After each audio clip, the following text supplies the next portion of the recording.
আমি আপনার সঙ্গে একটু কথা বলবো। সেটা হলো, আমি আপনাকে বিভিন্ন সংগঠনের সময় বিভিন্ন আন্দোলন সংগ্রামে এবং বিভিন্ন বিষয় নিয়ে কথা বলতে জাতীয় প্রেস ক্লাবের সামনে মানববন্ধন সংবাদ সম্মেলন দেখেছি, এবং আজকে আমি দেখছি সামাজিক একটি কর্মকাণ্ড করছেন। প্রচণ্ড গরম, এখানে আপনি অনেককে পানি দিচ্ছেন। আর এই বিষয়ে যদি আপনার নাম পরিচয় দিয়ে একটু বলতেন, আপনার সামাজিক এই কাজটি কিসের থেকে করেন এটা একটু বলেন। আমি মোহাম্মদ মিনহাজ প্রধান, আমি আন্তুম ফাউন্ডেশনের চেয়ারম্যান, যেটা নিবন্ধিত বাংলাদেশ। আমি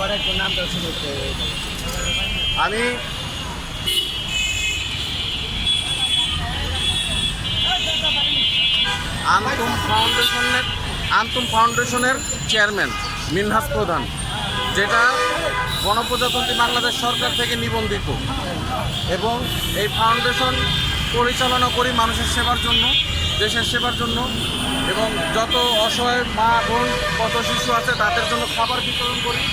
সবার ক্ষেত্রে আমরা এই কাজ পরিচালনা করতেছি, ইনশাল্লাহ করে যাব যতদিন আল্লাহ হায়াত রেখেছে। মৃত্যুর আগ পর্যন্ত করে যাব যতদিন আল্লাহ সুস্থ রাখবে। আমাদের অর্ধায়নে করছি, আরও ভাই বোনরা যারা সহযোগিতা করবেন তাদের সহযোগিতার মাধ্যমে, এবং তারাও সাথে থেকে আমাদের সাথে থেকে কাজ করবে দেশের জন্য এবং দেশের মানুষের জন্য।